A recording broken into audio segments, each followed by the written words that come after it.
Hey again, it's Christina from Sunshine and Flora. So in this video, I just wanted to share with you guys my favorite pumpkins of the season that I harvested from my garden. Now, maybe some of you grow pumpkins to sell along with your cut flowers in the fall, or maybe some of you just plant some for fun. But if you're like me, you just got done harvesting all of your pumpkins, you're figuring out what grew really well, what did not grow well at all. I definitely had a couple of those.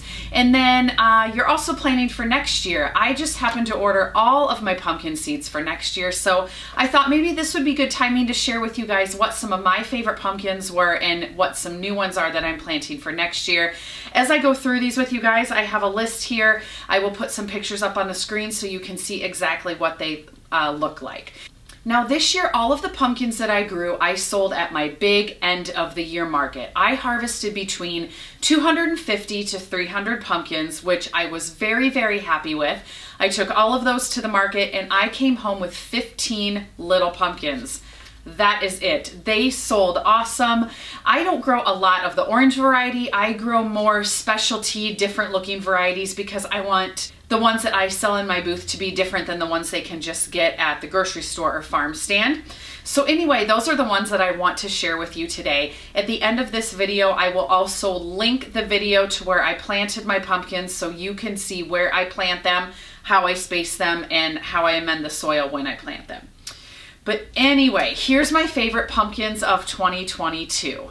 Okay, so the first ones I want to go over are actually two at a time. They're two of my favorite white pumpkins. And again, as I go through of all of these, I will put pictures up on the screen. I'm also going to tell you the average weight that all of these are because that'll help you kind of imagine how big they are. And you'll notice a lot of these that I grow are the smaller to medium-sized pumpkins just because I feel like that is much easier for people to carry home from the market. So the first two I want to talk about are Casparita and Snowball. Casparita is a much smaller pumpkin. They weigh up to a pound. Boy, did these produce. This is a nice, bright white pumpkin. I found that the vines did not vine out as much as some of the other varieties, making it a little more compact. The Snowball definitely vined out, and this one was such a heavy producer. I had 2 hills of this, so probably a couple vines on each hill. I had so many of these pumpkins and they all were perfectly round. The Snowball pumpkins average about 2 to 4 pounds. So just a nice round size, perfect for inside or even outside on your front step. Okay, so the second one I want to talk about is called Blaze. Blaze pumpkins average a little bigger, 4 to 5 pounds, and these are a little flatter in shape compared to the Snowball, and they are a really bright yellow and orange stripe. I discovered these last year at a pumpkin stand that I went to, and I thought that they were so pretty and different. I hadn't seen them around this area. We were on vacation when I saw them, so I Googled it, ordered the seeds right away. I had 2 hills of these, and these were really hot sellers at the market. They all, well, most of my pumpkins sold out, but the Blaze were one of the fastest selling ones. So this one also was a very heavy producer and definitely on my grow list for next year. Okay, so the third pumpkin on my list, I think is actually a squash, but it's called Black Futsu. This one is so unique in how it looks. When it starts ripening on the vine, it actually starts off a really deep black, and then as it becomes more ripe, it fades to like a gray, almost mauvish tones. It's so pretty. This pumpkin sold the fastest by far off my market stand. In the first hour of my big market that I did, over half of these were gone. They went so fast. So I need to grow more of these next year. They were the perfect size. They grow about 3 to 5 pounds. The texture on them is a little bumpy. They're not smooth. They're just really cool. Every single one is different. And so this is another must grow on my list for next year. Okay, so the next one is another mini pumpkin. It is called Hooligan. I grew this on my Titan squash tunnel that I got from Gardener's Supply. It was perfect to vine up that trellis. This is a mini pumpkin. It grows about 1/4 to 1/2 of a pound. I would say most of mine were definitely on the bigger size. Definitely 1/2 pound, not as big as the Casparitas, but they weren't the tiny ones by any means. huge prolific producer, definitely a must grow for next year.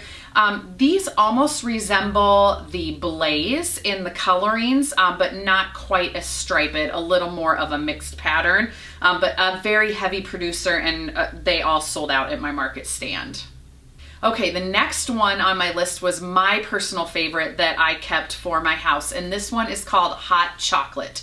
I learned about this one last year when Laura from Garden Answer planted them in her garden, and I quickly decided I needed to grow these. The Hot Chocolate range in size from about 3 to 5 pounds. The stem on these is a lot thicker than some of the other pumpkins, so I loved that aspect of it as well.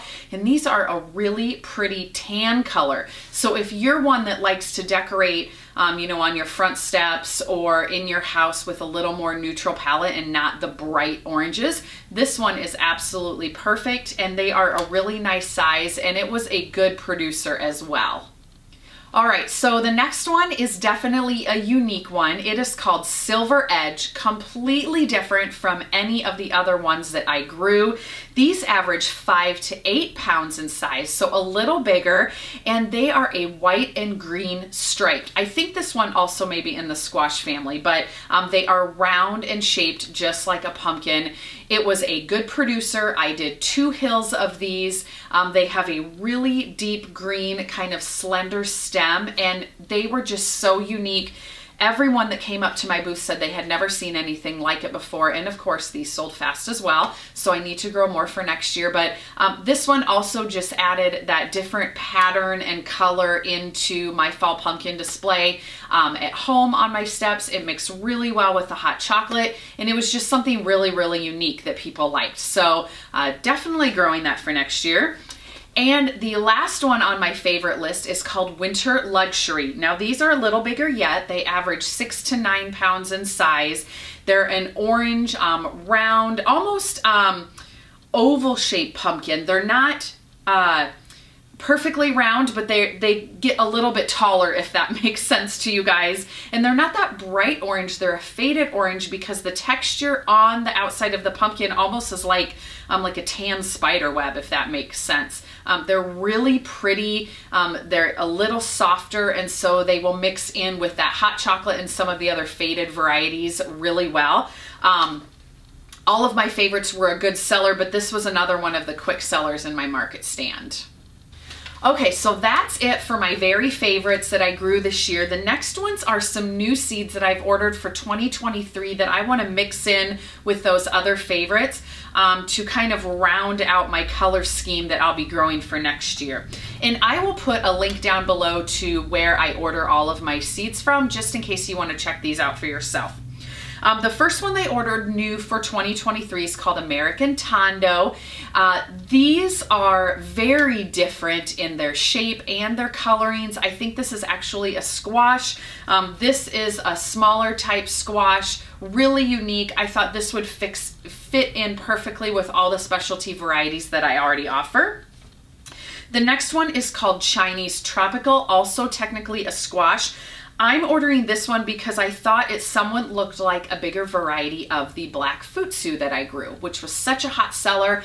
So I wanted something a little bit bigger that was similar in the colorings to that. The next one is called Grizzly Bear. This one is one of those funky warded pumpkins, but it has the tan coloring just like the hot chocolate pumpkins I grew. So I wanted to try this one for next year. I thought that maybe people would buy the hot chocolate and the Grizzly Bear to kind of mix together. Then the next one is called Strawberry Crown. Again, this is a flatter pumpkin, and the coloring on this is not like anything that I'm growing. So I am growing it just for that aspect that it is totally different. It almost looks like a brownish purple in the photo to me. So I'll be really excited to see how this one grows and what it looks like. And then the last one is called White Delight, and this is kind of that sagey greenish pumpkin.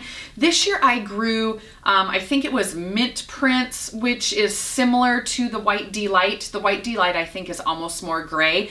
The Mint Prince I really liked, but it wasn't as heavy of a producer, probably because it's a larger pumpkin, which was the only reason I didn't put it on my favorite list. But I want to try to find one that produces a little heavier that is that color. So I'm gonna try White Delight for this next year. Okay, so that's gonna do it for this video. I hope you guys enjoyed seeing the favorite pumpkins that I grew this year and also some of the new ones that I'm trying for next year. Maybe this timed out well with how you're planning for next year when you're doing your pumpkin harvest, and maybe you're already ordering some of your pumpkin seeds. I know some of the really popular varieties of pumpkins, such as the Winter Luxury, sell out pretty quickly. So if some of these you know you definitely wanna grow, I would probably go ahead and order them.